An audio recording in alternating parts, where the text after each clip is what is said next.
യേശുക്രിസ്തുവിൽ വാത്സല്യ സഹോദരി സഹോദരന്മാരെ, നിങ്ങൾക്ക് ഏവർക്കും ഒരിക്കൽ കൂടി എൻ്റെ സ്നേഹവന്ദനങ്ങളെ പ്രകാശിപ്പിക്കുന്നു. ഇന്ന് സന്ധ്യാസമയത്ത് വളരെ പ്രയോജനകരമായ ഒരു വിഷയം നിങ്ങളുടെ മുമ്പാകെ പ്രസന്റ് ചെയ്യുവാൻ ദൈവസന്നിധിയിൽ ഞാൻ ആഗ്രഹിക്കുന്നു. വേർപാട് സഭകൾ പഠിപ്പിക്കുന്ന പോലെ ജ്ഞാനപരം നിന്നുപോയോ അതോ അതിപ്പോഴും തുടരുന്നുണ്ടോ എന്നുള്ള വിഷയമാണ് ഇന്ന് ഈ സന്ധ്യാസമയത്ത് നമ്മൾ അല്പസമയത്തേക്ക് ചിന്തിക്കുവാൻ ആഗ്രഹിക്കുന്നത്. കരിസ്മാറ്റിക് സഭാവിഭാഗങ്ങളിൽപ്പെട്ട സഹോദരന്മാർ നിരന്തരമായി വേർപെട്ട സഹോദരന്മാരെ കുറ്റപ്പെടുത്തിക്കൊണ്ടിരിക്കുന്ന അല്ലെങ്കിൽ കുറ്റം ചുമത്തിക്കൊണ്ടിരിക്കുന്ന ഒരു വിഷയമാണ് ജ്ഞാനപരം നിന്നുപോയി എന്ന് വേർപാടുകാർ പഠിപ്പിക്കുന്നു. അത് വളരെ ഗുരുതരമായ ഒരു ഉപദേശ പെശകാണ്. ജ്ഞാനപരം ഇന്നും നീങ്ങിപ്പോയിട്ടില്ല എന്നാണ് അവര് വാദിക്കുന്നത്. മറ്റൊരു ചോദ്യം കൂടെ ചോദിക്കാറുണ്ട്, ജ്ഞാനപരം നിന്നുപോയെങ്കിൽ പിന്നെ എങ്ങനെയാണ് ഇപ്പോൾ വായിക്കുകയും പഠിക്കുകയും പ്രസംഗിക്കുകയും എഴുതുകയും ഉപദേശ വിഷയങ്ങൾ സംബന്ധമായിട്ട് കാര്യങ്ങൾ പറയുകയൊക്കെ ചെയ്യുന്നത് എന്ന് ന്യായമായുള്ള ഒരു ചോദ്യമാണ്. ആ ചോദ്യത്തിന്റെ ഉത്തരം ഞാൻ ഇപ്പോൾ ലളിതമായ ഭാഷയിൽ ഇവിടെ അവതരിപ്പിക്കുവാൻ ദൈവസന്നിധിയിൽ ആഗ്രഹിക്കുകയാണ്. കൊരിന്ത്യർക്ക് എഴുതിയ 1-ാം ലേഖനം 13-ാം അധ്യായത്തിന്റെ 8-ാം വാക്യം. 1 കൊരിന്തി 13-ാം അധ്യായത്തിന്റെ 8-ാം വാക്യം. അവിടെ ഇങ്ങനെ നാം വായിക്കുന്നു: സ്നേഹം ഒരു നാളും ഉതിർന്നു പോകുകയില്ല. പ്രവചനപരമോ അത് നീങ്ങിപ്പോകും, ഭാഷാപരമോ അത് നിന്നുപോകും, ജ്ഞാനമോ അത് നീങ്ങിപ്പോകും. നീങ്ങിപ്പോവുകയും നിന്നുപോവുകയും ചെയ്യാൻ സാധ്യതയെന്നല്ല പോകുന്ന 3 വരങ്ങളെ എടുത്തു പറഞ്ഞിരിക്കുകയാണ് അപ്പോസ്തലൻ അവിടെ. 1, പ്രവചനപരം, അത് നീങ്ങിപ്പോകും. ഭാഷാപരം, അത് നിന്നുപോകും. ജ്ഞാനപരം, അത് നീങ്ങിപ്പോകും. എന്നിട്ട് അപ്പോസ്തലൻ പറയാണ്, ഇപ്പോൾ അംശമായി മാത്രം നാം അറിയുന്നു, അംശമായി മാത്രം പ്രവചിക്കുന്നു. പൂർണ്ണമായത് വരുമ്പോഴോ അംശമായത് നീങ്ങിപ്പോകും. വളരെ അനുഗ്രഹിക്കപ്പെട്ട ഒരു പാസേജാണിത്. എന്നാൽ ക്രൈസ്തവ ലോകത്ത് വളരെ തെറ്റിദ്ധരിക്കപ്പെട്ടതും മോശപ്പെട്ട നിലയിൽ ഉപയോഗിക്കപ്പെട്ടതുമായിട്ടുള്ള ഒരു വാക്യാംശമാണ്. പല ആളുകൾക്കും ഈ വാക്യത്തെ യഥാർത്ഥത്തിൽ എന്താണ് പൗലോസ് പറയുന്നത് എന്ന് കൃത്യമായി മനസ്സിലായിട്ടില്ല. അങ്ങനെ മനസ്സിലാകാത്തതിന്റെ ഒരു കാരണം എന്ന് പറയുന്നത്, സോവിയറ്റ് റഷ്യയിൽ കമ്മ്യൂണിസത്തിന്റെ അഖില ലോക ഏരിയ തലസ്ഥാനമായിരിക്കുന്ന സോവിയറ്റ് റഷ്യയിൽ ശിശുക്കളെ, അതായത് കുഞ്ഞുങ്ങളെ നിലത്തെടുത്ത് നമ്മുടെ ഇവിടെ പഠിപ്പിക്കുന്ന പോലെ അവർ സ്കൂളിൽ ചേർത്ത് കഴിയുമ്പോൾ ആദ്യം അക്ഷരം അവരെ പഠിപ്പിക്കുമ്പോൾ നമ്മളൊക്കെ നമ്മുടെ നിലത്തെഴുത്ത് ആശാന്മാര്, നമുക്ക് നമ്മുടെ പഴയ പനയോലയിൽ ക്രിസ്ത്യൻസ് ആണെങ്കിൽ ദൈവത്തിന് സ്തുതി എന്നും, ഹൈന്ദവ കുഞ്ഞുങ്ങളാണെങ്കിൽ ഓം ഹരി നാരായണായ എന്നും എഴുതി കൊടുക്കും. നമ്മളൊക്കെ പഠിച്ച നിലത്തെഴുത്ത ആശാന്മാരുടെ ഇടയിൽ ഇങ്ങനെ ഈ ഓലയിൽ എഴുതുന്നുണ്ട്, എനിക്ക് ദൈവത്തിന് സ്തുതി എന്നാണ് ആശാട്ടി എഴുതി തന്നത്. എന്നാൽ എൻ്റെ തൊട്ടടുത്തിരുന്ന സജീവ് എന്ന് പറഞ്ഞ പയ്യന് ഓം ഹരി നാരായണായ എന്നാണ് എഴുതിയത്. അത് അവരുടെ വിശ്വാസം അനുസരിച്ച് അങ്ങനെ ഒരു ദൈവ പ്രവേശനത്തിലേക്ക്, വിദ്യാപ്രവേശനത്തിലേക്ക് പ്രവേശിക്കുമ്പോൾ ഒരു ദൈവനാമം എഴുതി പഠിപ്പിക്കുന്നുള്ളതാണ്. സോവിയറ്റ് റഷ്യയിൽ ഞാൻ വായിച്ച് കേട്ടിട്ടുള്ളത്, ഒരു വിദ്യാർത്ഥി, അതായത് കൊച്ചു കുഞ്ഞ് ആദ്യമായി സ്കൂളിലേക്ക് ചേർക്കപ്പെടുകയും അത് ആദ്യാക്ഷരം പഠിക്കാനായിട്ട് അതിനെ ഒരുക്കുകയും ചെയ്യുമ്പോൾ ആദ്യം എഴുതുന്നത് ബ്ലാക്ക് ബോർഡ് ഇടുന്നത് നോ ഗോഡ്, ദൈവം ഇല്ല എന്നുള്ളതാണ്. പിഞ്ച് മനസ്സിൽ, കളങ്കമില്ലാത്തതിന്റെ മനസ്സിൽ ആദ്യമായി ഇംപ്രിന്റ് ചെയ്യപ്പെടുന്ന, അതായത് പതിയപ്പെടുന്ന ആദ്യത്തെ വാചകം there is no God, ദൈവം ഇല്ല എന്നാണ്. ആ ശിശു പിന്നീട് വിദ്യാഭ്യാസ മണ്ഡലങ്ങളിൽ കൂടെ നിരീശ്വരവാദം തന്നെ പഠിപ്പിക്കപ്പെടുന്നു. ആ നിരീശ്വരവാദ തത്വശാസ്ത്രത്തിൽ അത് വളർന്നു വരുന്നു. അത് പിന്നീട് മുതിരുമ്പോൾ ദൈവമില്ല എന്ന് പരസ്യമായി പറയുവാൻ ഒരു ലജ്ജയില്ലാതെ പറയുന്നു. ഇതാണ് സോവിയറ്റ് റഷ്യയിൽ കമ്മ്യൂണിസത്തിന്റെ സ്പ്രെഡിങ്ങിൽ അവർ സാധാരണ ഉപയോഗിച്ചു വന്ന വിദ്യാഭ്യാസ സംവിധാനം. കരിസ്മാറ്റിക് വിഭാഗങ്ങളെ സംബന്ധിച്ചുള്ള ഒരു അപകടം എന്ന് പറയുന്നത് വേദപുസ്തകത്തിലെ 66 പുസ്തകങ്ങളും കൊരിന്തിയ ലേഖനവും റോമാലേഖനവും ഈ പറയപ്പെട്ട പുതിയ നിയമത്തിലെ 27 പുസ്തകങ്ങളും അതിലെ 4 സുവിശേഷങ്ങളും അപ്പോസ്തല പ്രവൃത്തിയുടെ പുസ്തകങ്ങളും റോമർ തുടങ്ങി യൂദാ വരെയുള്ള 21 ലേഖനങ്ങളും ഭാവികാല സംഭവാനുക്രമണിക രേഖപ്പെടുത്തിയിരിക്കുന്ന വെളിപ്പാട് പുസ്തകവും ഒക്കെ അവിടെ കിടക്കുന്നെങ്കിലും ഈ കൊരിന്ത്യ ലേഖനം 12-ാം അധ്യായത്തിലും 14-ാം അധ്യായത്തിലും പറയപ്പെടുന്ന കാര്യങ്ങളെ അതിൻ്റെ മുൻപും പിൻപുമുള്ള സ്ക്രിപ്ചറൽ ഭാഗങ്ങൾ വായിച്ച് അത് ക്രമമായി എന്താണ് ഇരിക്കുന്നത് എന്ന് ഗ്രഹിക്കാതെ ഇങ്ങനെ കുറേ കാര്യങ്ങൾ പഠിപ്പിച്ചു വെക്കും. അന്യഭാഷ, പ്രവചനം, അത്ഭുത രോഗശാന്തി, അതുപോലെ ജ്ഞാനം, വെളിപ്പാട്, സ്വപ്നം ഇത്യാദി വിഷയങ്ങൾ.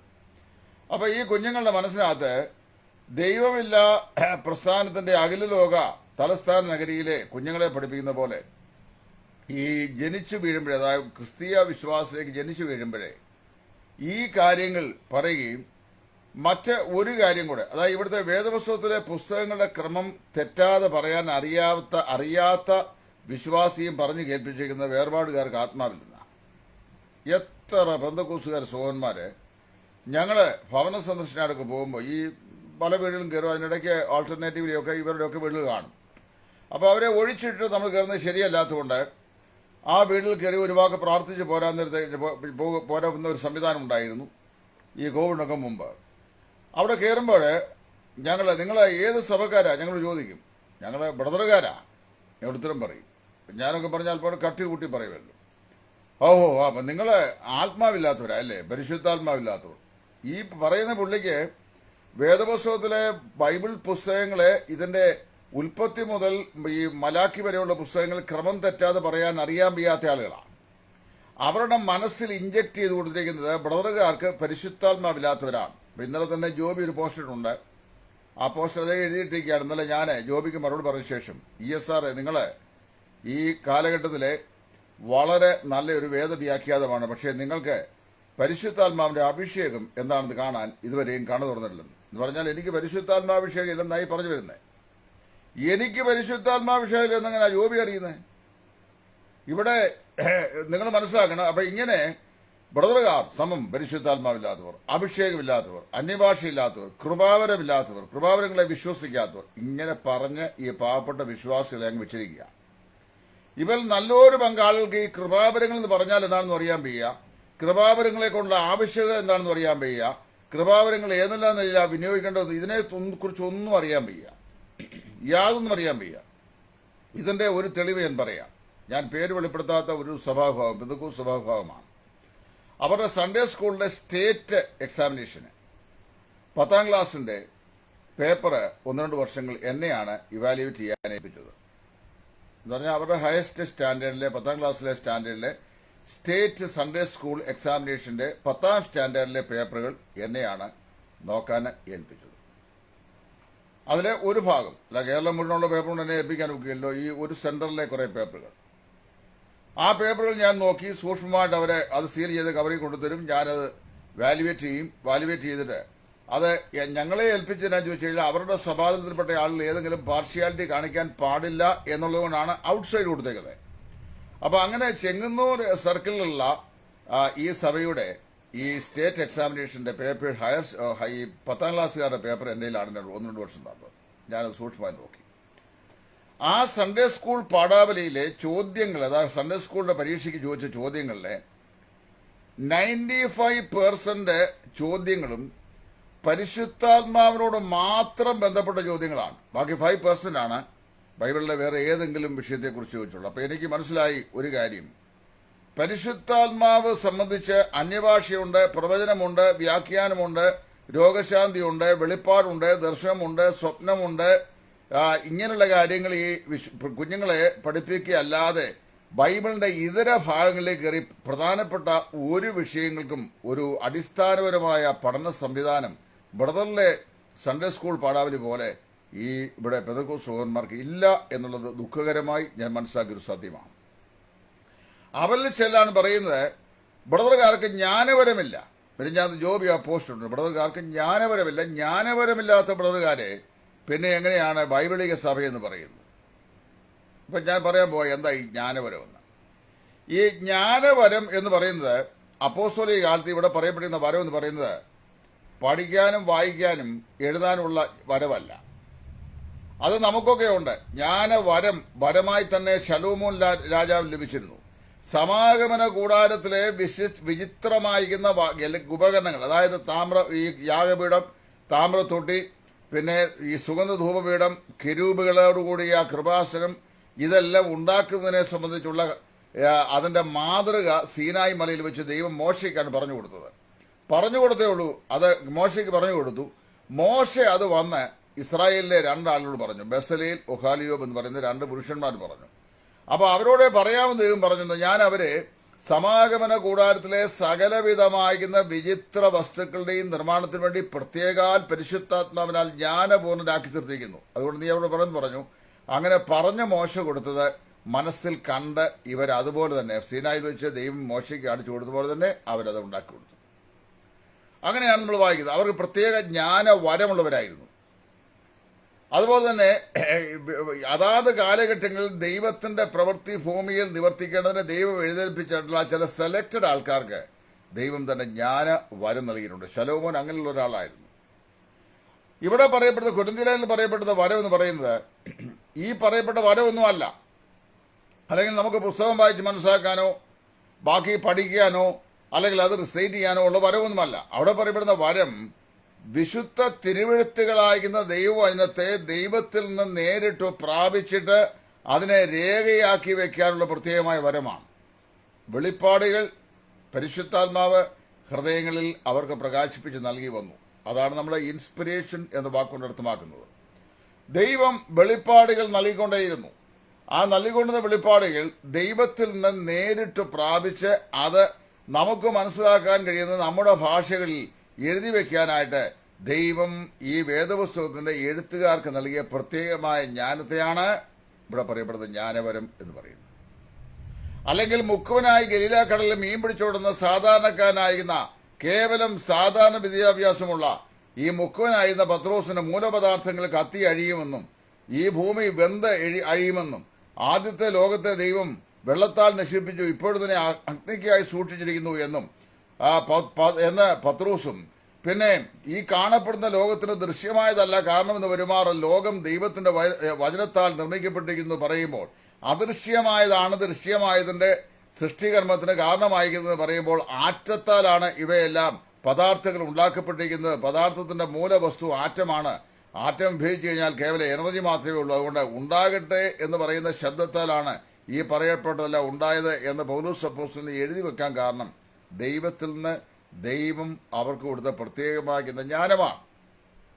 വിശുദ്ധ വേദപുസ്തകം എഴുതി പൂർത്തീകരിച്ച് ദൈവിക വെളിപ്പാടുകളെ ആ നിലയിൽ ക്രോഡീകരിച്ച് ഈ 66 പുസ്തകങ്ങളാക്കി നമ്മുടെ വിശ്വാസ പ്രമാണ ഗ്രന്ഥമാക്കി നമുക്ക് നൽകേണ്ടതിന് ദൈവം ഉപയോഗിച്ച വേദപുസ്തകത്തിന്റെ എഴുത്തുകാരായ ആളുകൾ 40-ലധികം ആളുകൾ 1600 പരം വർഷങ്ങൾ കൊണ്ട് എഴുതി തീർത്ത ഈ മനോഹരമായിരിക്കുന്ന വിശുദ്ധ ഗ്രന്ഥം 1600 വർഷങ്ങളുടെ അന്തരാളത്തിൽ ദൈവം ഈ 40-ലധികം പേർക്ക് നൽകിയ പ്രത്യേക ജ്ഞാനത്താൽ ദൈവത്തിൽ നിന്ന് അവർ നേരിട്ട് പ്രാപിച്ച അരുളപ്പാടുകളുടെ ക്രോഡീകരണമാണ്. അതുകൊണ്ടാണ് ഇതിനെ വിശുദ്ധ വേദപുസ്തകം എന്ന് പറയുന്നത്, ദൈവവചനം എന്ന് പറയുന്നത്. അല്ല ഇത് പത്രോസിന്റെ വചനമോ പൗലോസിന്റെ വചനമോ ലൂക്കോസിന്റെ വചനവുമല്ല, ഇത് ദൈവത്തിന്റെ വചനമാണ്. കർത്താവാണ് കൊടുത്തത്. ഈ 66 പുസ്തകങ്ങൾ ആ നിലയിൽ മനുഷ്യന്റെ ജീവനും ഭക്തിക്കും ആവശ്യമായ എല്ലാ സ്വർഗീയ ദാനങ്ങളെയും കർത്താവ് മനുഷ്യനറിയുവാൻ, അതായത് കാലം മുതൽ നിത്യത വരെ മനുഷ്യൻ അറിയുവാൻ ദൈവം ആഗ്രഹിച്ച എല്ലാ ദൈവത്തെ സംബന്ധിച്ചുള്ള മനുഷ്യനെ സംബന്ധിച്ചുള്ള വെളിപ്പാടുകളും ദൈവം ഈ വിശുദ്ധ വേദപുസ്തകത്തെ ഉല്ലേഖനം ചെയ്തിട്ടുണ്ട്. അത് എഴുതി വെക്കാനുള്ള ദൈവത്തിൽ നിന്ന് പ്രാപിച്ച് എഴുതാനുള്ള ജ്ഞാനമാണ് ഇവിടെ പറയപ്പെടുന്നത് ജ്ഞാനവരം. 1 കൊരിന്ത്യർ 12-ാം അധ്യായത്തിൽ വേദപുസ്തകം പൂർത്തീകരിക്കപ്പെടാതിരിക്കുകയും സഭാ കൂടിവരവുകൾ കൂടി വരുമ്പോൾ ഇന്ന് നമ്മുടെ കയ്യിൽ വേദപുസ്തകം ഉള്ളതുപോലെ ഞാൻ യെശയ്യാ പ്രവാചകന്റെ പുസ്തകം അല്ലെങ്കിൽ ഇരമ്യാ പ്രവാചകന്റെ പുസ്തകം ഇത്ര അധ്യായം വായിച്ച് ഞാൻ അതിൽ നിന്ന് ചില വാക്യങ്ങൾ വായിച്ച് ചില ചിന്തകൾ പറയാൻ ആഗ്രഹിക്കുന്നു. നമ്മൾ പറയുന്നവർ വായിക്കാൻ അന്ന് പുസ്തകങ്ങൾ സുലഭമായിരുന്നില്ല, പുസ്തകങ്ങൾ ഉണ്ടായിരുന്നത് ദേവാലയങ്ങളിലോ സിനഗോഗുകളിലോ മാത്രമേ ഉള്ളൂ. അത് ഉണ്ടായിരുന്നത് ന്യായശാസ്ത്രിമാരുടെ പക്കലുമായിരുന്നു. സാമാന്യ ജനത്തിന്റെ കയ്യിൽ അത് ഉണ്ടായിരുന്നില്ല. അവർ ദേവാലയങ്ങളിലോ സിനഗോഗുകളിലോ ചെല്ലും. അവിടെ ചെല്ലുമ്പോൾ ശാസ്ത്രിമാർ ആ വേദപുസ്തകത്തിലെ അതാത് ആഴ്ചകളിലേക്കുള്ള ദിവസങ്ങളിലേക്കുള്ള വേദഭാഗം വായിക്കും. അവരെ വ്യാഖ്യാനിച്ചു കൊടുക്കും. ജനം കേട്ട് അനുഗ്രഹം പ്രാപിച്ചു പോകും. ഇങ്ങനെയാണ് അങ്ങനെ ഉണ്ടായിരുന്നത്. അപ്പോൾ അതുകൊണ്ട് എന്തിനാണ് ഞാൻ യഹൂദന്മാരുടെ അടുക്കിലേക്ക് പോകുന്നത്? ഈ Bible society of India Malayalam Bible ഇവിടെ നമ്മുടെ കേരളത്തിൽ പ്രസിദ്ധീകരിച്ച് കേരളത്തിൽ വിതരണം ചെയ്യുന്നതിന് മുമ്പുണ്ടായിരുന്ന കാലഘട്ടങ്ങളിൽ ഇവിടുത്തെ നസ്രാണികളുടെ ആരുടെയും കയ്യിൽ വേദപുസ്തകം ഉണ്ടായിരുന്നില്ല. വേദപുസ്തകത്തിന്റെ അപൂർവമായ ചില കോപ്പികൾ, ചില പുസ്തകങ്ങളുടെ മാത്രം തർജ്ജമകൾ ഉണ്ടായിരുന്നെങ്കിൽ തന്നെ അത് അപൂർവക്കാരായിരുന്ന പുരോഹിത വർഗത്തിന്റെ കയ്യിൽ മാത്രം ഇരിക്കുന്നതും അവർ വായിച്ച് ജനത്തെ കേൾപ്പിച്ചാൽ മാത്രം കൊതിക്ക് കേൾക്കാൻ കഴിയുന്നതുമായ ഒന്നായിട്ടാണ് നമുക്ക് ഏകദേശം 19 നൂറ്റാണ്ടിനടുത്ത് ഈ വേദപുസ്തകം കേരളത്തിലിടുന്നത്. ഇന്ത്യയിലെ കാര്യങ്ങൾ പറയണോ? അപ്പം ഞാൻ പറഞ്ഞു വന്ന വിഷയം, ഇങ്ങനെയുള്ള സമയത്ത് ഈ ദൈവിക വെളിപ്പാടുകൾ ദൈവത്തിൽ നിന്ന് നേരിട്ട് പ്രാപിച്ചിട്ട് അത് രേഖപ്പെടുത്തുവാനായി ദൈവം നൽകിയ പ്രത്യേകമായ ജ്ഞാനത്തെയാണ് ജ്ഞാനവരം എന്ന് പറയുന്നത്.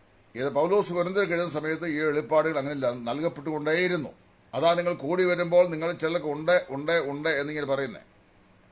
എന്നാൽ പൗലോസ് പറയാണ്, ഇങ്ങനെ ഇപ്പോൾ നിങ്ങൾ കൂടി വരുമ്പോൾ നിങ്ങൾക്കുള്ളതായ, അത് 12-ാം അധ്യായം ആരംഭിക്കുമ്പോൾ അത് ആരംഭിക്കുന്ന തന്നെ വളരെ വിശദമായ നിലയിൽ പറഞ്ഞുകൊണ്ടാണ്, സഹോദരന്മാരെ, ആത്മീക വരങ്ങളെക്കുറിച്ച് നിങ്ങൾക്ക് അറിവില്ലാതെ ഇരിക്കരുത് എന്ന് ഞാൻ ആഗ്രഹിക്കുന്നു.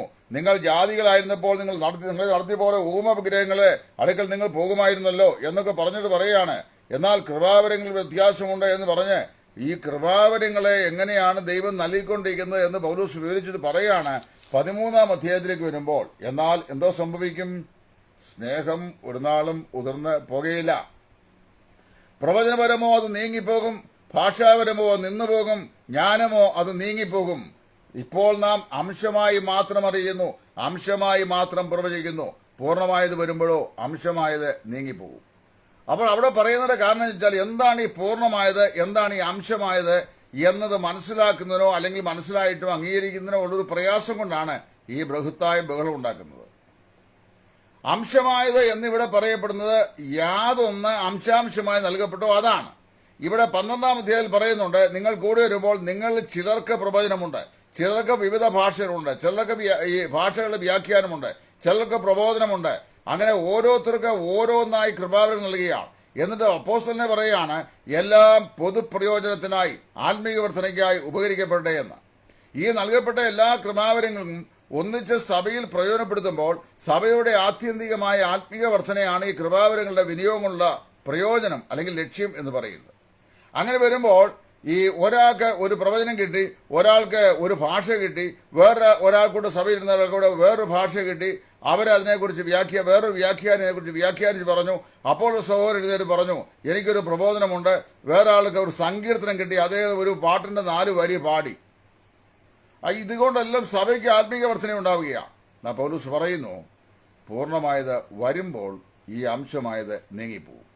അവിടെ പൂർണ്ണമായെന്ന് പറയുന്നത് യാതൊന്ന് അംശാംശമായി നൽകപ്പെട്ടിരുന്നു അതിൻ്റെ പൂർണ്ണതയാണ്, അല്ലാതെ വേറെ ഒന്നുമല്ല. ചിലർ പറയുന്നത് യേശുക്രിസ്തുവാണ് പൂർണ്ണത, യേശുക്രിസ്തുവിന്റെ വരവാണ് പൂർണ്ണത. അപ്പോൾ യേശുക്രിസ്തു ഭൂമി വന്നപ്പോൾ ഹാഫായിട്ടാണ് വന്നത്. 2000 വർഷം മുമ്പ് യേശു ഭൂമി വന്നു കഴിഞ്ഞപ്പം പകുതിയായിട്ടാണോ യേശു വന്നത്, അതോ ക്വാർട്ടറായിട്ടാണ് വന്നത്? യേശു പൂർണ്ണമായിട്ടല്ലേ വന്നേ? സമ്പൂർണ്ണ ദൈവവും സമ്പൂർണ്ണ മനുഷ്യമായിട്ടല്ലേ വന്നേ? അപ്പോൾ ദൈവത്വത്തെ പകുതി 50-50 ആക്കാൻ സാധിക്കുമോ? നമ്മുടെ ഇവിടുത്തെ 50-50 ബിസ്ക്കറ്റ് പോലെ ദൈവത്തെ അങ്ങനെ ആക്കാൻ പറ്റുമോ? അങ്ങനെ ആക്കാൻ പറ്റുകയില്ല. ഇപ്പോൾ യേശു പൂർണ്ണമായിട്ടാണ് വന്നത്. അപ്പോൾ യേശു ക്രിസ്തുവിന്റെ വരവല്ല.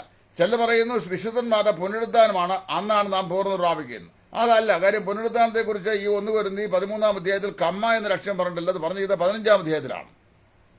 15-ാം അധ്യായത്തിന് 3 മുതൽ 58 വരെയുള്ള വാക്യങ്ങൾ മുഴുവൻ പുനരുദ്ധാനത്തെക്കുറിച്ചാണ് പറഞ്ഞിരിക്കുന്നത്. 13-ാം അധ്യായത്തിൽ 12, 13, 14 അധ്യായങ്ങളിൽ കൃപാവരങ്ങൾ, ശ്രേഷ്ഠമായ കൃപാവരങ്ങളുടെ പ്രായോഗിക വിനിയോഗം ഇത്യാദി 3 കാര്യങ്ങളല്ലാതെ 4ാമത് ഒരു കാര്യങ്ങൾ പറഞ്ഞിട്ടില്ല. അപ്പോൾ 15-ാം അധ്യായത്തിലാണ് പുനരുദ്ധാനമല്ല വിഷയം. പിന്നെ വേറെ ചില ആൾക്കാർ പറയുന്നത് സഭയുടെ പൂർത്തീകരണമാണ് പിന്നെ ഇവിടെ പൂർണ്ണത പറയുന്നത്. സഭയുടെ പൂർത്തീകരണത്തെക്കുറിച്ച് ഇവിടെ സഭയെന്ന് പറയുന്നത് സഭയുടെ കൃപാവരങ്ങളെക്കുറിച്ചാണ് 12, 13, 14 അധ്യായങ്ങൾ പറയുന്നത്. അല്ല സഭയെക്കുറിച്ചല്ല, സഭയ്ക്ക് നൽകപ്പെട്ട കൃപാവരങ്ങളെക്കുറിച്ചാണ്. അപ്പോൾ സഭയെന്ന് പറയുന്ന കൺസെപ്റ്റ് അല്ല അവിടുത്തെ ആശയം. വേറെ ചില ആൾ പറയുന്ന കർത്താവായ യേശു ക്രിസ്തുവിന്റെ പ്രത്യാഗമനമാണ്. മറ്റു ചിലർ പറയുന്നു സഹസ്രാബ്ദ വാഴ്ചയാണ്. ഇങ്ങനെ പലവിധമായ അഭിപ്രായം. പൊട്ടക്കണ്ണൻ ആനയെ കാണാൻ പോയ പൊട്ടക്കണ്ണന്മാർ ആനയെ കാണാൻ പോയല്ലോ പറയുന്നത്. വാലയെ പിടിച്ചവൻ ആന ചൂല് പോലെയാണെന്നും, കാലയെ പിടിച്ചവൻ തൂണ് പോലെയാണെന്നും, പിന്നെ ചെവിയെ പിടിച്ചവൻ ആന മുറം പോലെയാണെന്നും, ട്രങ്കെ പിടിച്ചവൻ ആന പൈപ്പ് പോലെ ആണെന്നും, പിന്നെ അങ്ങനെ ഓരോ നിലയിൽ ആനയെക്കുറിച്ച് വ്യത്യസ്തമായ അഭിപ്രായം പറഞ്ഞ പോലെ ഈ പൂർണ്ണമായതിനെക്കുറിച്ച് ഓരോരുത്തർ അഭിപ്രായം പറഞ്ഞത്. അപ്പോൾ സഹോദരന്മാരെ, നിങ്ങളോട് മനസ്സിലാക്കേണ്ടത്, what was being given in part is going to complete or going to get perfected. അതാണ് അവിടുത്തെ വിഷയം. ഭാഗികമായി അംശാംശമായി എന്ന് നൽകപ്പെട്ടോ അതിന്റെ പൂർണ്ണതയാണ്. പൗലോസ് പറയാണ്, പൂർണ്ണമായത് വരുമ്പോൾ അംശമായത് നീങ്ങിപ്പോകും. അതിനതേ എടുത്തു പറയുകയാണ്, ഇപ്പോൾ നാം അംശമായി മാത്രം പ്രവചിക്കുന്നു. പിന്നെ അംശമായി മാത്രം എന്ത് ചെയ്യുന്നു? 13-ാം അധ്യായത്തിൽ പറയുകയാണ്, ഇപ്പോൾ നാം അംശമായി മാത്രം പ്രവചിക്കുന്നു. 13:8 അവിടെ വായിക്കുന്നത്, പ്രവചനം വരുമ്പോൾ നീങ്ങിപ്പോവും, ഭാഷ നീങ്ങിപ്പോവും, ഇപ്പോൾ പൂർണ്ണമായത് വരുമ്പോൾ അംശമായി നീങ്ങിപ്പോവും എന്ന് പറയുമ്പോൾ ഇപ്പോൾ നാം അംശമായി മാത്രം പ്രവചിക്കുകയാണ്. പൂർണ്ണമായത് വരും. പൂർണ്ണമായത് എപ്പോൾ വരും? അംശമായത് അതിൻ്റെ പൂർണ്ണതയെ പ്രാപിക്കുമ്പോൾ പൂർണ്ണമായത് വന്നു എന്ന് പറയാം. അതാണ് പറയുന്നത്. അപ്പോൾ ഈ നിന്നു പോകേണ്ട വരങ്ങളെക്കുറിച്ച് പറയുകയാണ്. അപ്പം ഇവർ പറഞ്ഞുകൊണ്ടിരിക്കുന്നതെന്ന് ചോദിച്ചാൽ 1 കൊരിന്തി 7-ാം അധ്യായത്തിൽ 1 കൊരിന്തി 1-ാം അധ്യായത്തിൻ്റെ 7-ാം വാക്യമാണ്. അത് ഇന്നലെ ഞാൻ ഓർപ്പിച്ചതായിരുന്നു. അങ്ങനെ നിങ്ങൾ ഒരു കൃപാവരത്തിലും കുറവില്ലാത്തവരായി നമ്മുടെ കർത്താവായ യേശു ക്രിസ്തുവിന്റെ പ്രത്യക്ഷതയെ കാത്തിരിക്കുന്നു. ശരിയാണ്. അപ്പോസ്തലനായ പൗലോസ് മക്കദോന്യയിൽ പ്രദേശങ്ങളിൽ ഇരുന്നുകൊണ്ട് കൊരിന്ത്യർക്ക് ലേഖനം 52-ലോ 53-ലോ എഴുതുമ്പോൾ റെവലേഷൻ വാസ് സ്റ്റിൽ പ്രോഗ്രസീവ്. ആ സമയത്ത് എപ്പോഴും വെളിപ്പാടുകൾ പ്രോഗ്രസീവായിരുന്നു, നൽകപ്പെട്ടുകൊണ്ടേ ഇരിക്കുകയായിരുന്നു. അപ്പോൾ അവിടെ പറയുകയാണ്, ഒരു സമയം വരും എപ്പോൾ ഈ അംശമായത് പൂർണ്ണതയിലേക്ക് വരും. അതിൻ്റെ ഇലിസ്ട്രേഷനാണ് പറയുന്നത്. ഞാൻ ശിശുവായിരുന്നപ്പോൾ ശിശുവിനെ പോലെ സംസാരിച്ചു, ശിശുവിനോട് നിരൂപിച്ചു, ഞാൻ പുരുഷനായ ശേഷമോ ഞാൻ ശിശുവിനോട് ത്യജിച്ചു കളഞ്ഞു എന്ന്. ഇവിടെ ഈ കണ്ണാടിയിൽ കടമൊഴിയായി കാണുന്നതും അപ്പോൾ നാം മുഖാമുഖമായി കാണുന്നത് പറയുന്നത് കർത്താവായ യേശുവിനെ മുഖാമുഖമായി കാണുന്ന കാര്യമാണെന്ന് ചില വ്യാഖ്യാതാക്കൾ പറയുന്നത്. അങ്ങനെയല്ല, യേശു ക്രിസ്തുവിനെ മുഖാമുഖമായി കാണുന്ന കാര്യമല്ല. കണ്ണാടിയിൽ കടമൊഴിയായി കാണുന്നത് പറഞ്ഞാൽ രേഖാമൂലം അല്ലാതെ നമ്മുടെ മുമ്പാകെ പറഞ്ഞു കേൾപ്പിക്കുന്ന ഒരാൾ എഴുന്നേറ്റ് പ്രവചനം പറയുന്നു. എഴുതിയെടുക്കാൻ മാർഗമൊന്നുമില്ല. പറഞ്ഞ കാര്യം നമ്മുടെ മുമ്പാകെ മനസ്സിലിങ്ങനെ മിന്നൽ പോലെ വന്നു. ആ കാര്യം കേട്ടു, മനസ്സിലായി, ആത്മീയ വർധന വന്നു, നമ്മൾ തിരിച്ചുപോയി. അപ്പോൾ ഇപ്പോൾ കണ്ണാടിയിൽ കടമൊഴി എന്ന് പറഞ്ഞാൽ അവ്യക്തമായി ഇപ്പോൾ നാം കാണുന്നു. എന്നാൽ ഇതിനെ വ്യക്തമായി അറിയപ്പെടുന്ന, അല്ലെങ്കിൽ വ്യക്തമായി മുഖാമുഖമായി നേരിട്ട് വായിക്കാൻ, പഠിക്കാൻ, കാണുവാൻ, മനസ്സിലാക്കുവാൻ, അറിയുവാൻ കഴിയുന്ന ഒരു സമയം താമസന വരും. അങ്ങനെ വരുമ്പോൾ ഇത് നീങ്ങിപ്പോകുന്നതാണ്. വേദപുസ്തകത്തിലെ 66 പുസ്തകങ്ങൾ, വിശേഷാൽ പുതിയ നിയമത്തിലെ 27 പുസ്തകങ്ങൾ എഴുതി തീർന്നു കഴിഞ്ഞപ്പോൾ ജ്ഞാനവരം എന്ന് പറഞ്ഞത്, അതായത് ദൈവത്തിൽ നിന്ന് ദൈവികമായിരിക്കുന്ന വെളിപ്പാടുകൾ നേരിട്ട് പ്രാപിച്ച് അവയെ രേഖപ്പെടുത്തുവാനായി ദൈവം എഴുത്തുകാരായ ആൾക്കാർക്ക് നൽകിയിരുന്ന പ്രത്യേകമായ വരമാണ് ജ്ഞാനവരം.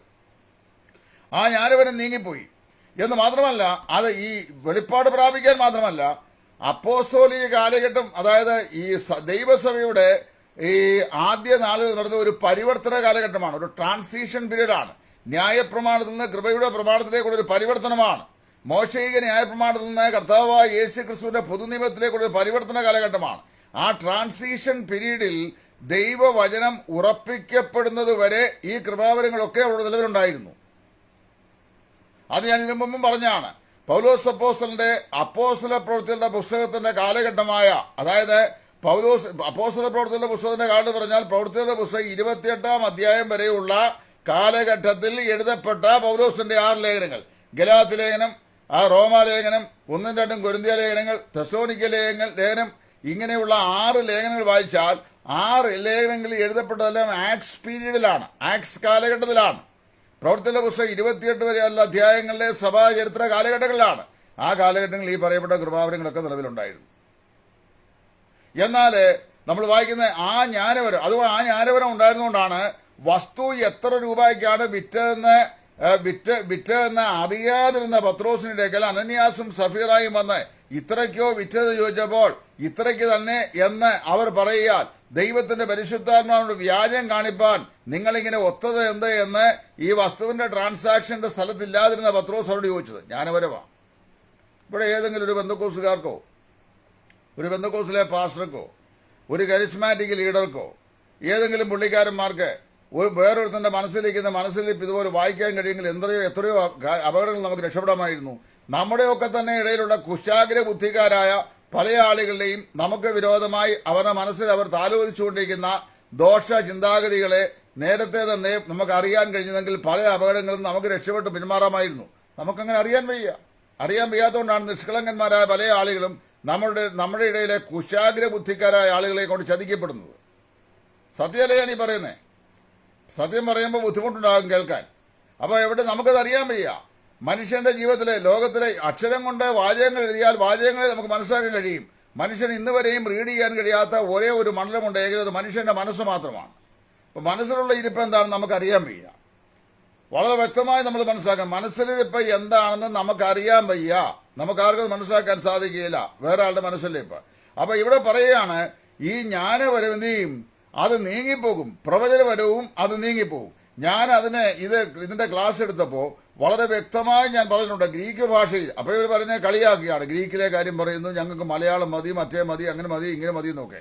അപ്പം ഇവിടെ ഗ്രീക്ക് ഭാഷയായി വേദപുസ്തകം പുതിയ എഴുതിയിരിക്കുന്ന മൂലഭാഷ, ആ മൂലഭാഷയിൽ 1 കൊരിന്ത്യർ 13-ാം അധ്യായത്തിൻ്റെ 8-ാം വാക്യത്തിൽ ഉപയോഗിച്ചിരിക്കുന്ന നീങ്ങിപ്പോകും എന്നതിന് ഉപയോഗിക്കുന്ന പദം വളരെ അർത്ഥസമ്പൂർണമാണ്. റോൾഡ് എവേ എന്ന് തന്നെയാണ് ഇംഗ്ലീഷ് എഴുതിക്കുന്നത്. അങ്ങനെ തന്നെയാ എന്ന് പറഞ്ഞാൽ തൽസ്ഥാനത്തുനിന്ന് ഉരുട്ടി മാറ്റപ്പെടുമെന്നാണ്. റോൾഡ് എവേ, ഇല്ലാതെയായി തീരുമെന്നല്ല. റോൾഡ് എവേ, തൽസ്ഥാനത്തെ ഉപയോഗത്തിൽ നിന്ന് താൽക്കാലികമായി അത് മാറ്റപ്പെടും എന്നതിൻ്റെ അർത്ഥം. അത് താൽക്കാലികമായി മാറ്റപ്പെടുമെന്ന് പറഞ്ഞതിൻ്റെ കാരണം എന്ന് ചോദിച്ചാൽ, കൃപായുഗ കാലഘട്ടത്തിലെ ആവശ്യം കഴിഞ്ഞാൽ ഇതിനെ മാറ്റിവെക്കും.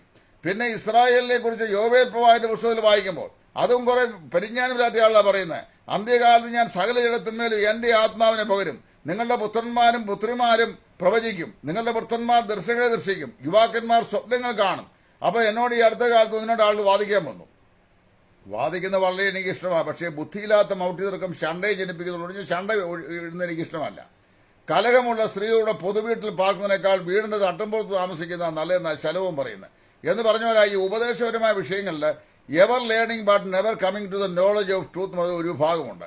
അവരോട് കലഹിക്കുന്നതിനേക്കാൾ നല്ലത് മിണ്ടായിരിക്കുന്ന. അപ്പോൾ ഇവർ പറഞ്ഞതറിയാവോ? അതിനകത്ത് വളരെ ഇങ്ങോട്ട് പറഞ്ഞു, നിങ്ങളെങ്ങതുമായി പറയുന്നത് അങ്ങനെ പറയാൻ നോക്കുക. കാര്യം അന്ത്യകാലത്ത് സകല ജഡത്തിന്മേലും ഞാൻ എൻ്റെ ആത്മാവിനെ പകരുമെന്ന് യോവേൽ പ്രവാചകൻ പറഞ്ഞിട്ടുണ്ട്. ഇപ്പോൾ ആ കാലഘട്ടമാണ്. അതാണ് എഴുതേണ്ടുന്ന ഉടനെ വിറപ്പിക്കുകയും ചെയ്യത്തക്ക നിലയിലുള്ള ആത്മപകർച്ച ഉണ്ടാവുകയും ഇങ്ങനെയൊക്കെ പറയുകയും ചെയ്യുന്നത്.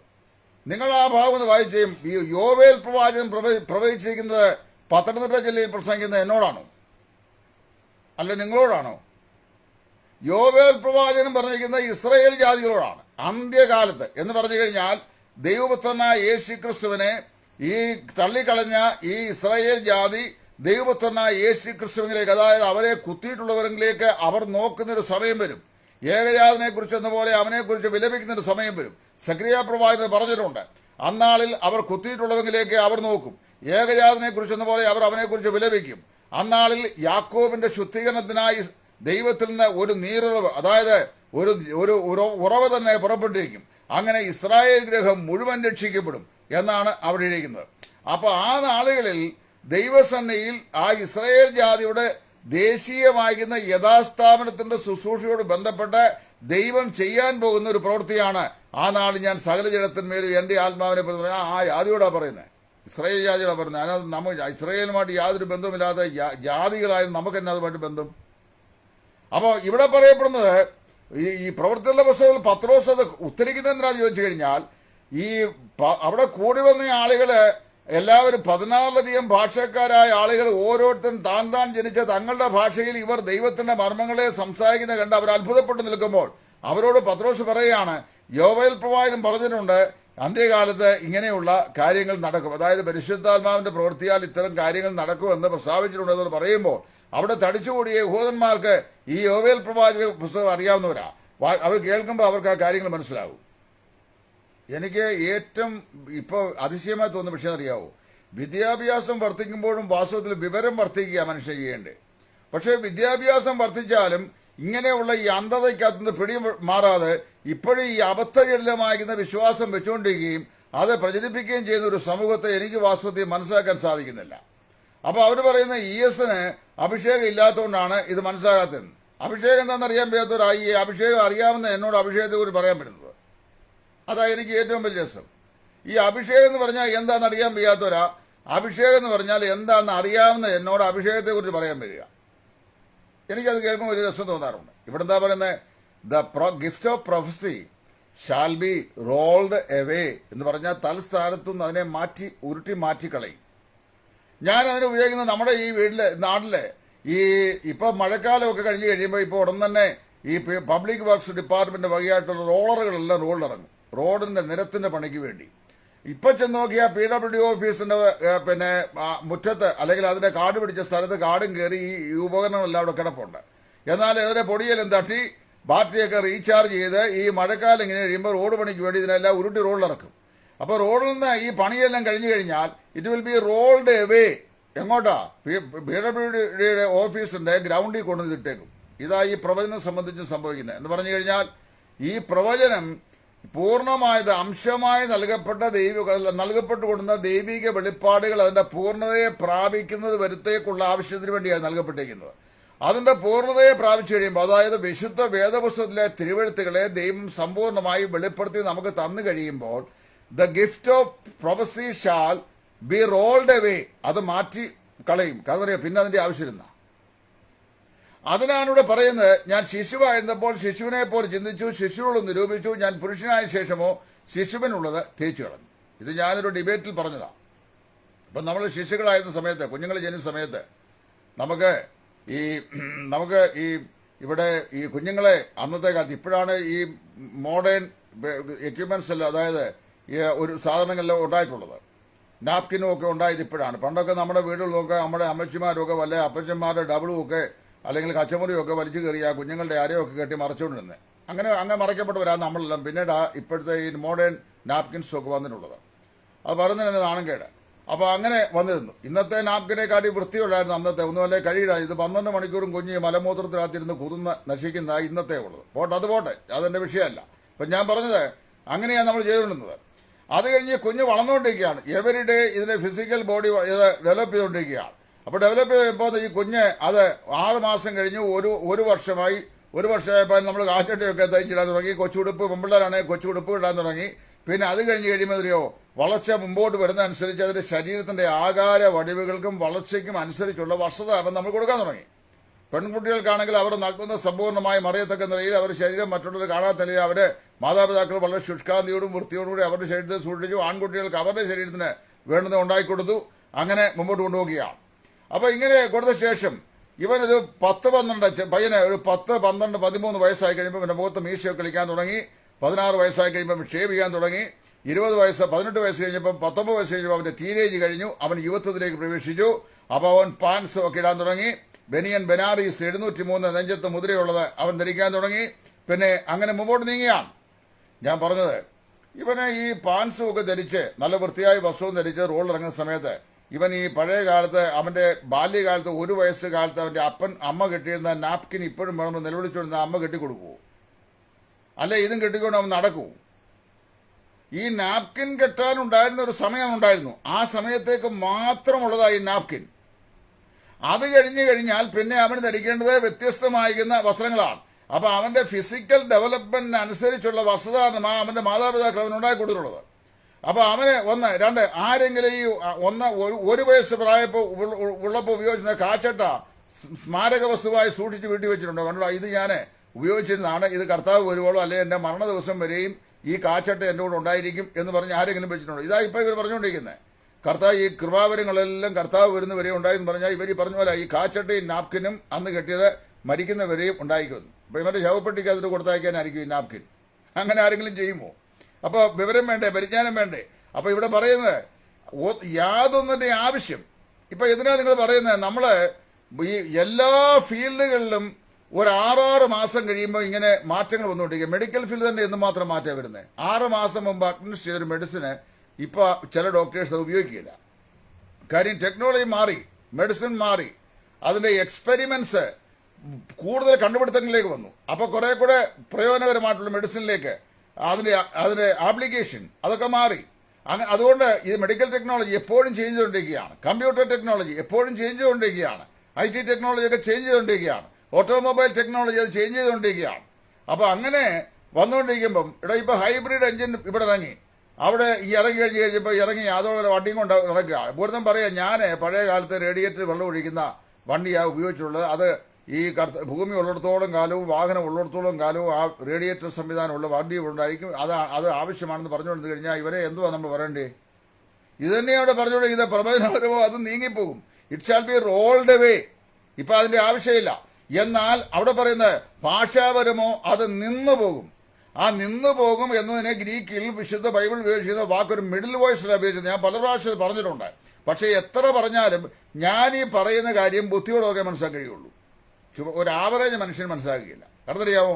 ആവറേജ് മനുഷ്യന് കണ്ടെയ്ൻ ചെയ്യാവുന്നൊരു കപ്പാസിറ്റി ഉണ്ട് ഒരു ബ്രെയിൻ, അത് മനസ്സിലാക്കുകയില്ല. ഇത് ഞാൻ പറയുന്നത് പഠിക്കാൻ കഴിയുന്ന, ഭാഷ മനസ്സിലാക്കാൻ കഴിയുന്ന ആൾക്കാർക്ക് മനസ്സിലാക്കാൻ കഴിയും. നമ്മുടെ ഇംഗ്ലീഷിലും മലയാളത്തിലും ഭാഷയ്ക്ക് രണ്ട് പ്രഥമ പ്രയോഗങ്ങളാണ്. ഒന്ന് ആക്റ്റീവ് വോയിസും മറ്റേ പാസീവ് വോയിസും. കർത്തരി പ്രയോഗം, കർമ്മണി പ്രയോഗം എന്ന് പറയും. രാമൻ പശുവിനെ കൊന്നു, അത് കർത്തരി പ്രയോഗം. പശു രാമനാൽ കൊല്ലപ്പെട്ടു, അത് കർമ്മണി പ്രയോഗം. ആക്റ്റീവും പാസീവും. എന്നാൽ ഗ്രീക്ക് ഭാഷയ്ക്ക് ഈ രണ്ട് പ്രയോഗത്തിനും മധ്യത്തിൽ വേറൊരു മധ്യമ പ്രയോഗമുണ്ട്. അതിനെ മിഡിൽ വോയിസ് എന്നാണ് പറയുന്നത്. അത് ഗ്രീക്ക് ഭാഷയിലേ ഉള്ളൂ. ഗ്രീക്ക് ഭാഷയ്ക്ക് മാത്രമുള്ള പ്രത്യേകതയാണ് മധ്യമ പ്രയോഗം. അതിൻ്റെ പ്രയോജനം എന്ന് ചോദിച്ചാൽ the action reflects upon the subject himself.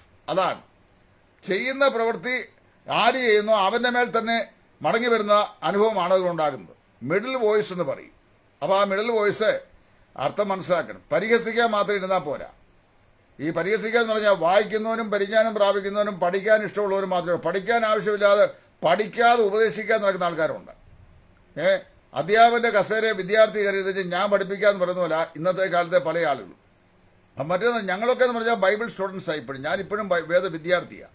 വയസ്സ് 60 still I M A Bible student. ഞാൻ ഒരിക്കലും എന്നെക്കുറിച്ച് വേദ പഠിതാവെന്നോ അധ്യാപകനെന്നോ ഒന്നും ഞാൻ പറയാറില്ല. I am still learning. ഞാൻ പഠിക്കുകയാണ്. So it goes on. അതങ്ങനെ പൊയ്ക്കൊണ്ടേയിരിക്കുകയാണ്. എനിക്ക് സംശയമുള്ള ഏത് ഭാഗം ഉണ്ടെങ്കിലും എൻ്റെ ലൈബ്രറി ഞാൻ റെഫർ ചെയ്യും. ലൈബ്രറി ഇല്ലാത്ത പുസ്തകമാണെങ്കിൽ ഉള്ളിടത്ത് പോയി എടുക്കും. ഇല്ലെങ്കിൽ ഞാൻ കാശ് കൊടുത്തത് വാങ്ങി ഞാൻ റെഫർ ചെയ്യും. അപ്പം മിഡിൽ വോയിസിലാണ് speaking in tongue shall cease to exist എന്ന് പറഞ്ഞു കഴിഞ്ഞാൽ അത് എന്നേക്കുമായി നിലച്ചു പോകുന്നതാണ്.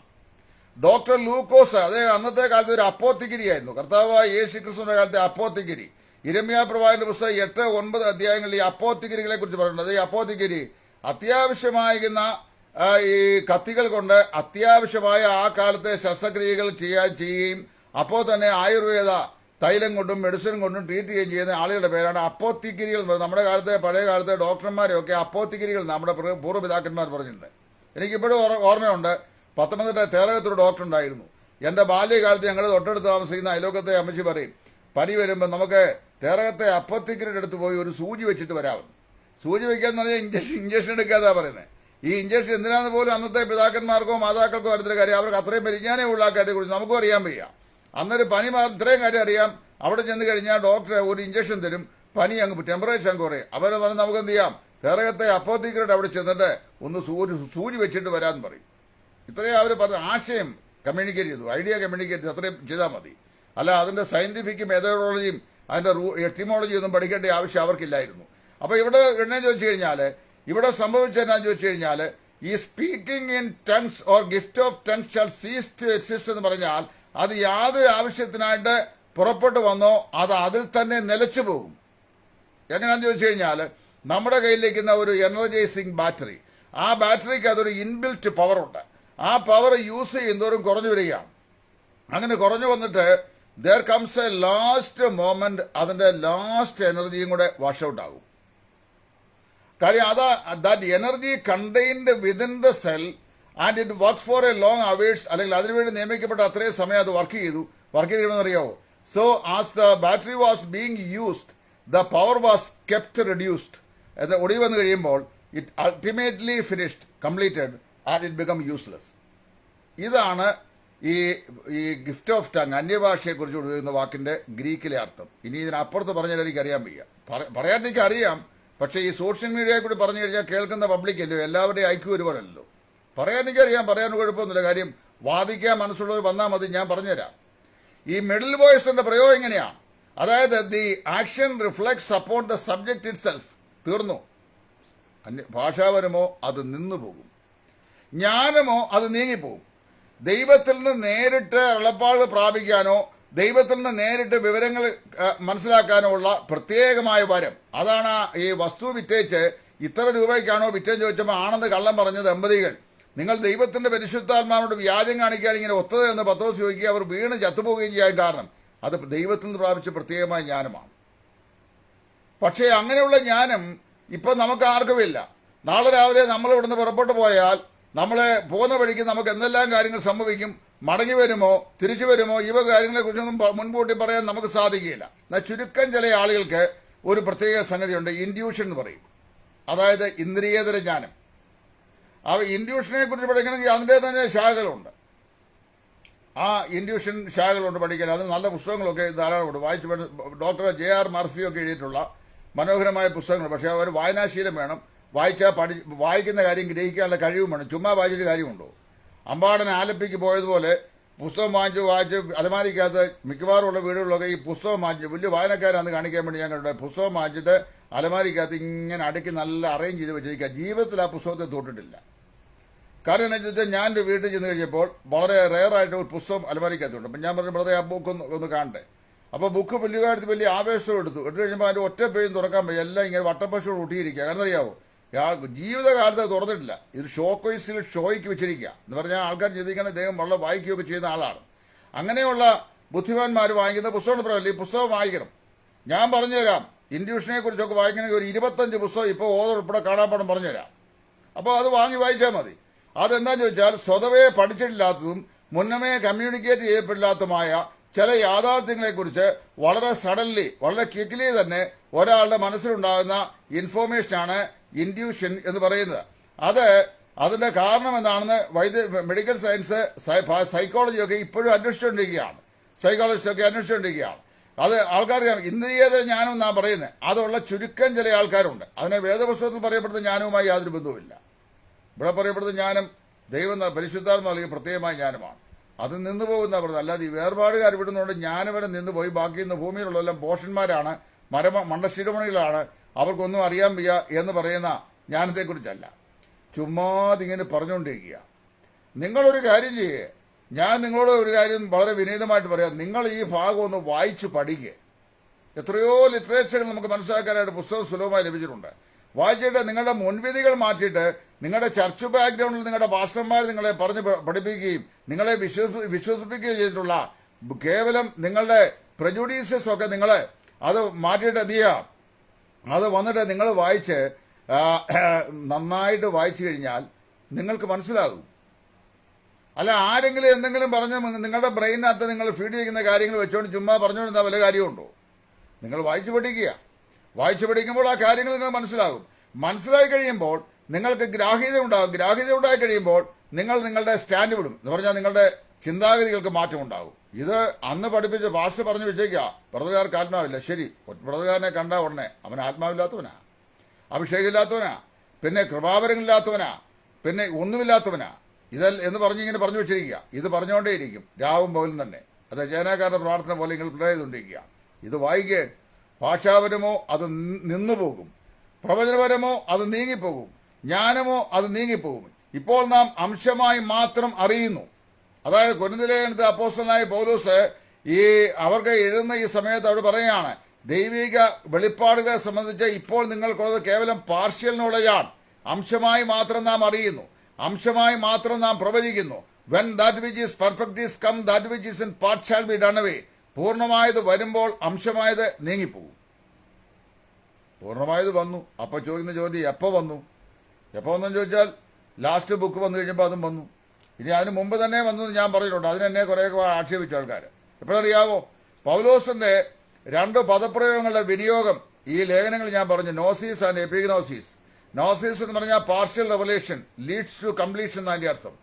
അത് ഇവിടെ കൊരിന്ത്യലേഖനത്തിലും ഗലാത്യലേഖനത്തിലും 1-2 തെസ്സലോനിക്കയിലും റോമാലേഖനത്തിലും എല്ലാം അറിയപ്പെട്ടിരുന്നത് partial knowledge, partial revelation which leads to the completion ആയിരുന്നു. എന്നാൽ കാരാഗ്രഹ ലേഖനങ്ങൾ, ഇടയലേഖനങ്ങൾ ഇതൊക്കെ എഴുതിയ സമയത്ത് അവിടെയെല്ലാം പൗലോസ് ഉപയോഗിക്കുന്ന എപ്പിഗ്നോസിസ് എന്ന് പറയുന്ന വാക്കാണ്. എന്ന് പറഞ്ഞാൽ ഫുൾ റെവലേഷൻ അല്ലെങ്കിൽ ഫുൾ നോളേജ് എന്നുള്ള വാക്കാണ് ഉപയോഗിക്കുന്നത്. സമ്പൂർണ്ണ ജ്ഞാനം, സമ്പൂർണ്ണമായ വെളിപ്പാട്. അപ്പോൾ ദൈവം എന്ത് ചെയ്തു?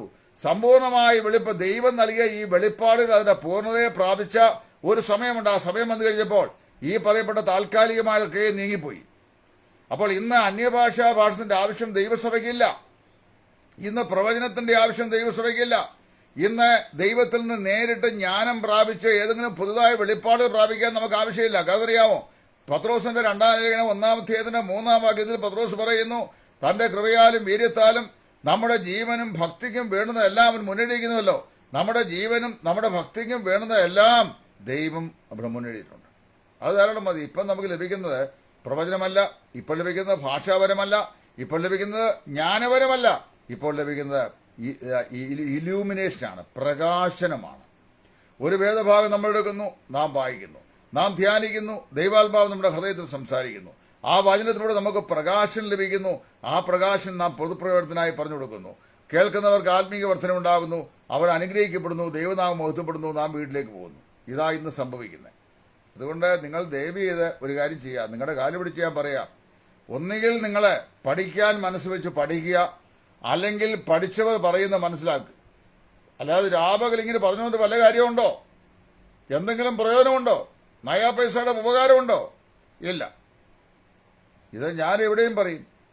നിങ്ങൾ ഓപ്പൺ ഡിബേറ്റിന് വിളിച്ചാലും ഞാൻ വരും, സീക്രട്ട് ഡിബേറ്റിന് വിളിച്ചാലും വിളിക്കും. അർദ്ധരാത്രി ഈ വേദപുസ്തകം എൻ്റെ കയ്യിലില്ലാതെ ഞാൻ ഇവിടെ കിടന്ന് ഉറങ്ങുന്ന സമയത്തിനോട് ചോദിച്ചാലും ഞാനിത് തന്നെ പറയും. കാരണം അറിയാമോ, I have accustomed the truth of God's word. ദൈവവചനത്തിൻ്റെ ആ ആഴമായ സത്യം ഞാൻ വളരെ വ്യക്തമായി മനസ്സിലാക്കിയവനാണ്. അതുകൊണ്ട് ഞാനത് പറയുന്നു. നിങ്ങൾക്ക് ഗ്രഹിപ്പാൻ മനസ്സിലും ഗ്രഹിക്കുക, അംഗീകരിപ്പാൻ മനസ്സിലും നിങ്ങൾ അംഗീകരിക്കുക, അല്ലെങ്കിൽ നിങ്ങൾ ആ വിഷയം വിട്ടേക്കുക. മനസ്സിലായോ? വായിക്കേണ്ടവർ, ജ്ഞാനം പ്രാപിക്കേണ്ടവർ വായിക്കും, അവർ ജ്ഞാനം പ്രാപിക്കും എന്നാണ് ദൈവവചനം പറയുന്നത്. ഇവിടെ പൗലോസ് പറയാ, ഇപ്പോൾ നാം അംശമായി മാത്രം അറിയുന്നു, അംശമായി മാത്രം പ്രവചിക്കുന്നു, പൂർണ്ണമായത് വരുമ്പോൾ അംശമായത് നീങ്ങിപ്പോകും. ഇപ്പോൾ നാം കണ്ണാടിയിൽ കടമൊഴിയായി കാണുന്നു, അപ്പോഴോ നാം അറിയപ്പെടുന്ന പോലെ തന്നെ അറിയും. എന്നിട്ട് ആ അധ്യായം അവസാനിപ്പിക്കുമ്പോൾ പൗലോസ് പറഞ്ഞ് അവസാനിപ്പിക്കുന്നതിന്, ആകയാൽ വിശ്വാസം, പ്രത്യാശ, സ്നേഹം ഇവ മൂന്നും നിലനിൽക്കുന്നു, ഇവയിൽ വലിയതോ സ്നേഹം തന്നെ. എല്ലാ കൃപാവരങ്ങളിലും വലുത് സ്നേഹമാണെന്നാണ് അവിടെ പറയുന്നത്. അതുകൊണ്ടാണ് 13-ാം അധ്യായത്തിൽ സ്നേഹത്തെക്കുറിച്ച് മാത്രം പറയാൻ അപ്പോസ്തലനോട് ഉപയോഗിച്ചിരിക്കുന്നത്. നമ്മുടെ മാർത്തോമാസഭയുടെ വലിയ തിരുമേനി ബഹുമാനപ്പെട്ട മാർ ക്രിസോസ്റ്റം തിരുമേനി ഇപ്രകാരം പറഞ്ഞിട്ടുണ്ട്, എല്ലാ വരങ്ങളിൽ വെച്ച് ഏറ്റവും വലിയ വരം എന്ന് പറഞ്ഞാൽ വിവരമാണ്. ക്രിസോസ്റ്റം തിരുമേനി അല്പം ഫലിതത്തിൽ കൂടെ നല്ല സത്യങ്ങൾ പറയുന്ന ആളാണ്. അദ്ദേഹം പറഞ്ഞതെന്ന് ചോദിച്ചാൽ, എല്ലാ വരങ്ങളിലും ഏറ്റവും ശ്രേഷ്ഠമായ വരം എന്ന് പറയുന്നത് വിവരം. വിവരമില്ലെങ്കിൽ പിന്നെ വേറെ എന്തോ വരം ഉണ്ടെങ്കിലും ഒരു പ്രയോജനം ഉണ്ടാകുകയില്ല. അത് മനസ്സിലാക്കണം. അപ്പോൾ ഏറ്റവും പ്രധാനപ്പെട്ട വരം എന്ന് പറഞ്ഞാൽ വിവരമാണ്. വിവരം വേണം. ചുമ്മാ കിടന്നുകൊണ്ട് ചിലയ്ക്കാനുള്ള വിവരം ഉണ്ടായപ്പോഴില്ല. നമ്മൾ കാര്യങ്ങൾ പഠിച്ചാൽ മനസ്സിലാക്കണം. ഇവിടെ അതുകൊണ്ട് വേർപാടുകാർക്ക് ജ്ഞാനവരം ഇല്ലാത്തവരാ, ജ്ഞാനം നീന്നു പോയത് വേർപാടുകാർ പഠിപ്പിച്ചു. വേർപാടുകാർ പഠിപ്പിക്കുന്നത് ജ്ഞാനവരം നിന്ന് പോയെന്ന് തന്നെയാണ്. ഞാനും വേർപാടുകാരില്ലയോ? ഞാൻ പഠിപ്പിക്കുന്നത് ജ്ഞാനവരം. ഏത് ജ്ഞാനവരം? ദൈവത്തിൽ നിന്ന് നേരിട്ട് അരുളപ്പാടുകൾ അല്ലെങ്കിൽ അറിവുകൾ പ്രാപിക്കാനായിട്ട് ദൈവം നൽകിയിരുന്ന പ്രത്യേകമാകുന്ന വരം. അതിൻ്റെ ആവശ്യം കഴിഞ്ഞ 1-ാം നൂറ്റാണ്ടിലെ നീങ്ങിപ്പോയി. ഇപ്പോൾ നമുക്കുള്ളത് ആ പ്രത്യേകമായ ജ്ഞാനപരമല്ല, ദൈവത്തിൻ്റെ വചനം വായിച്ച് ഗ്രഹിക്കാനുള്ള പരിശുദ്ധാത്മാവിനുള്ള കൃപാപരമാണ്. അത് നമ്മൾ മനസ്സിലാക്കി കഴിയുമ്പോൾ ഈ ശണ്ടയൊക്കെ മാറിപ്പോകും. ശാന്തമായി ദൈവവചനം പഠിക്കണം. നടക്കുന്നിടത്തൂടെ സ്റ്റേജ് കസേരയെടുത്ത് തോളെ വെച്ചുകൊണ്ട് ചാടുക, സ്റ്റേജിൽ കിടന്ന് ഈ ഉത്സവത്തിന് കൊണ്ടുപോയ ആനയ്ക്ക് പ്രാന്തളകിയപ്പോൾ അത് ചങ്ങലയും പൊട്ടിച്ചുകൊണ്ട് ചാടിയ പോലെ അങ്ങോട്ട് ചാടുക, ഇങ്ങോട്ട് ചാടുക, ഓടുക, ബഹളം വയ്ക്കുക, അലറുക, കാറുക, കൂവുക, ചിരിക്കുക, കുരയ്ക്കുക, ഛർദ്ദിക്കുക, ഇങ്ങനെയുള്ള കോപ്രായങ്ങളൊന്നും കാണിച്ചുകൊണ്ട് നടന്നു കഴിഞ്ഞാൽ വേദവസം പഠിക്കാൻ ഒക്കുകയില്ല. വേദവസം പഠിച്ചാൽ ഈ കോപ്രായമൊന്നും കാണിക്കത്തുമില്ല. ഞങ്ങളാരും ഈ കോപ്രായം കാണിക്കുന്നില്ല. കാരണം അറിയാവും, ഞങ്ങൾ വേദപുസ്തകം പഠിക്കുന്നവരാണ്. അപ്പം ഞങ്ങൾ ശാന്തരായി നിന്ന് ദൈവനും പറയും. ഞങ്ങളുടെ ഏതെങ്കിലും പ്രസംഗിക്കുന്നിടത്തുനിന്ന് സ്റ്റേജിൽ കൂടെ കിലോമീറ്ററുകൾ അങ്ങോട്ട് ഓടുകയും ഇങ്ങോട്ട് ചാടുകയും ചെയ്തുകൊണ്ട് നിങ്ങൾ കണ്ടിട്ടുണ്ടോ? മൈക്കൊണ്ട് അങ്ങോട്ട് ഓടുന്നു, ഇങ്ങോട്ട് ചാടുന്നു, കാറുന്നു, അലയ്ക്കുന്നു. പിന്നെ ചില ആൽഫബറ്റുകൾ നീട്ടി പറയുമ്പോൾ ഇവിടുന്ന് എറണാകുളം മുതൽ കാസർഗോഡ് വരെ നീളത്തിൽ പറയുന്നു. ആ കൊറോണയുടെ ആ തീ അങ്ങോട്ട് ചെന്നാൽ എന്ന് ഇങ്ങനെ പറയാറുണ്ട്. ഞങ്ങൾ പറഞ്ഞാൽ ഇതിങ്ങനെ ആ കൊറോണ കത്തിക്കുന്ന തീ എന്നേ പറയും. അത് തീ എന്ന് പറഞ്ഞ് കുവൈറ്റ് വരെ നീളത്തെക്കൂടെ പറയുകയില്ല. അതിൻ്റെ ആവശ്യമില്ല. അണ്ടപ്രാണ്ടം കീറി ആമറി പ്രസംഗിക്കേണ്ട ആവശ്യമില്ല. ദൈവവചനം മനുഷ്യന് മനസ്സിലാകാത്തതിൽ പറഞ്ഞാൽ മതി. ഇത് ഈ മൈക്രോഫോണിൻ്റെ ലൗഡ് സ്പീക്കറും അതിൻ്റെ ഫോണിനകത്ത് ഡയഫ്രോം കൂടെ തെറിച്ച് 16 കിലോമീറ്റർ അപ്പുറത്ത് പോകത്തോണം കാർ ചെയ്യാൻ ദൈവവചനമാകുമോ? ആകുകയില്ല. അതിന് ദൈവവചനം ശാന്തമായി പറയും. നിങ്ങൾ രാജാക്കന്മാരുടെ പുസ്തകമായില്ലേ, ഏലിയാവ് പോയി ഞാൻ ഇപ്പം മരിച്ചു കളണമെന്നോട് പോയി ഇരുന്നേച്ച് ദൈവം വന്ന് പ്രത്യക്ഷനായി അവനോട് നീ അവിടെ നിന്ന് എഴുന്നേൽക്കുക എന്ന് പറഞ്ഞ് അവന് എഴുന്നേൽപ്പ് മോട് ഒരു വലിയ കൊടുങ്കാറ്റുണ്ടായി. കൊടുങ്കാറ്റിൽ യഹോവയില്ലായിരുന്നു. പിന്നെ ഭൂകമ്പം ഉണ്ടായി. ഭൂകമ്പത്തിൽ യഹോവയില്ലായിരുന്നു. പിന്നെ മിന്നലുണ്ടായി. ആ മിന്നലിൽ യഹോവയില്ലായിരുന്നു. പിന്നെ നോക്കുമ്പോൾ ഒരു നേരിയ ശബ്ദം, എ വിസ്പറിങ് വോയിസ്. ആ വിസ്പറിങ് വോയിസിൽ യഹോവ അതിലേക്ക് എന്ത് കടന്നുപോയി. അപ്പോൾ പറഞ്ഞ എന്ത് ചെയ്യുക, അവൻ എഴുന്നേറ്റ് ശക്തിപ്പെടുത്തി പോയി. അല്ല നമ്മൾ കിടന്നുകൊണ്ട് വലിയ ചാട്ടം മറിച്ച് വലിയ ആന പോയി അങ്ങോട്ട് ചാടുന്നു ഇങ്ങോട്ട് ചാടുന്നു, വലിയ മറിച്ചിലുണ്ടാകുന്നു, സ്റ്റേജ് ഇളക്കുന്നു, സ്റ്റേജ് ഇങ്ങോട്ട് ചാടുന്നു അങ്ങോട്ട് ചാടുന്നു, ഇരിക്കുന്ന കസേര എടുത്ത് തോളെ കൂടെ കമത്തി വെച്ചുകൊണ്ട് ഓടുന്നു. ഇങ്ങനെ പറഞ്ഞിട്ട് പിന്നെ എന്തൊക്കെയോ പറയുന്നു. ഇതൊക്കെയാണോ ആത്മീയം നിങ്ങൾ ചിന്തിക്കുന്നത്? അതാണോ ആത്മീയം? ആത്മീയം എന്ന് പറയുന്നത് ശാന്തതയുടെയും സൗമ്യതയുടെയും ദൈവകൃപയുടെയും പരിശുദ്ധാത്മ നിറവിൻ്റെയും പരിജ്ഞാനത്തിൻ്റെയും വിവേകത്തിൻ്റെയും ഒക്കെ അനുഭവമാണ്. ഈ യെശയ്യാ പ്രവാചകന്റെ പുസ്തകം 11-ാം അധ്യായത്തിൽ കർത്താവായ യേശു ക്രിസ്തുവിന് മേൽ ആവസിക്കുന്ന പരിശുദ്ധാത്മാവിൻ്റെ 7 ഗുണങ്ങൾ പറഞ്ഞിട്ടുണ്ട്. ജ്ഞാനത്തിൻ്റെയും വിവേകത്തിൻ്റെയും പരിജ്ഞാനത്തിൻ്റെയും കൃപയുടെയും ആത്മാവെന്നാണ് പറയുന്നത്. ഈ ബ്രദറുകാരാകുന്ന ഞങ്ങൾക്കുള്ളത് സാക്ഷാൽ ദൈവത്തിൻ്റെ പരിശുദ്ധാത്മാവാണ്. എന്താ അറിയാമോ? പരിശുദ്ധാത്മാവ് വന്നു കഴിഞ്ഞാൽ നമ്മൾ ശാന്തരാകും. ഞങ്ങളുടെ ഉപദേശമാരെല്ലാം പ്രസംഗിക്കാൻ നിന്നാൽ പ്രസംഗം തുടങ്ങുന്ന പോലെ അവസാനിക്കുന്നവരെ ആ പോഡിയത്തിൻ്റെ അടുത്ത് കാണും, എങ്ങും പോവുകയില്ല. അവിടെ നിന്ന് ഭംഗിയായി ദൈവവചനം സംസാരിക്കും, ജനം അത് കേൾക്കും, അനുഗ്രഹം പ്രാപിക്കും, പോകും. പിന്നെ വൈകാരികമായ ഇളക്കവും ചാട്ടവും മറിച്ചും ഒന്നുമില്ല. അതൊക്കെ ഉണ്ടെങ്കിലേ ആളുകളെ ഇളക്കാൻ പറ്റുള്ളൂ. അതിപ്പോൾ ലോട്ടറി കച്ചവടക്കാരും അങ്ങനെ. അവൻ പോയി ഒരു സൈക്കിളിൽ ലോട്ടറിയും വെച്ചോട്ട് ചുമ്മാ പമ്മി വഴിയിറങ്ങി നിന്ന് ആരും വാങ്ങിക്കുകയില്ല. അവൻ അതിനാണ് ഇതിലേ വരിക ഇതാ 20 ലക്ഷം 20 ലക്ഷം 20 ലക്ഷം നിങ്ങൾക്കുള്ളതാണെന്ന് പറഞ്ഞ് അവൻ പറഞ്ഞുകൊണ്ടിരിക്കും. അങ്ങനെ ആ ആൾക്കാരെ വഴിയോടെ തിരഞ്ഞ വയ്ക്കുന്ന ആൾക്കാരെ കണ്ടില്ലേ? പളപളദശാമൂലം ദേവറി യാത്തീയവ ശംശീരകത്വം ആശാളിപവചനം ചകയം കുംഭകർണഞ്ച എന്നിവ ചേർത്ത് പ്രാചീന ഋഷീശ്വരന്മാരുടെ സിദ്ധ നിയോഗപ്രകാരം തയ്യാർ ചെയ്ത ഈ എണ്ണ തേച്ചാൽ 25 വർഷം പഴക്കമുള്ള അടിയെ ഇടിയെ തട്ടേ മുട്ട് ചതവേഷയം നാടിവൈകല്യം കോച്ചയെക്കൊളുത്ത് പെരുപ്പമരവ് തണ്ടൽ വേദന അസ്ഥിവാദം കുഴിവാദം നെഞ്ചത്ത് വേദന നീർവീഴ്ചപ്പനി ഉൾപ്പനി വാദപ്പനി കൺകോട്ട് കോട്ടിവലി കുമ്മം കോപം വായു കണ്ടദോഷം തുമ്മല് ചീറല് ചീറ്റല് കൺമിഴി പൊത്തല് കരച്ചില് പിടിച്ചില് എല്ലാം സൗഖ്യമാകാൻ വേണ്ടി ഇവനെ പറഞ്ഞുകൊണ്ടിരിക്കും. നിങ്ങൾ കേട്ടില്ലേ? അപ്പോൾ ഇത് പറഞ്ഞുകൊണ്ടിരിക്കുമ്പോൾ ആൾക്കാർ ചെല്ലും. കാരണം ഇത്രയും രോഗങ്ങൾക്കുള്ള പരിഹാരമായി ഈ സാധനം കിട്ടുന്നെങ്കിലേ എന്നാൽ 50 രൂപ പോയാലും വേണ്ടിയില്ല, വാങ്ങി കൊണ്ടുപോയിക്കോളം വെച്ചുകൊണ്ട് അവൻ അങ്ങോട്ട് പോകും. അവൻ പറഞ്ഞറിയാവോ, ഹിമാലയ സാനിക്കളിലെ അത്യപൂർവമായി കണ്ടുവരുന്ന മൃതസഞ്ജീവനി എന്ന് പറയുന്ന സസ്യത്തിൽ നിന്നും പ്രാചീന ഋഷീശ്വരന്മാർ താളിയോല ഗ്രന്ഥങ്ങളിൽ എഴുതി വച്ചിരിക്കുന്ന പിന്നെ സംഗതിയൊക്കെ വെച്ചുകൊണ്ടാണ് ഞങ്ങൾ എന്ന് പറഞ്ഞുകൊണ്ട് അത് വെച്ചുകൊണ്ട് പിന്നെ ഈ പ്രാചീന ഋഷീശ്വരന്മാരുടെ സിദ്ധ നിയോഗപ്രകാരം തയ്യാർ ചെയ്ത ഈ എണ്ണ തേച്ചാൽ എന്നാ പറയുന്നത്.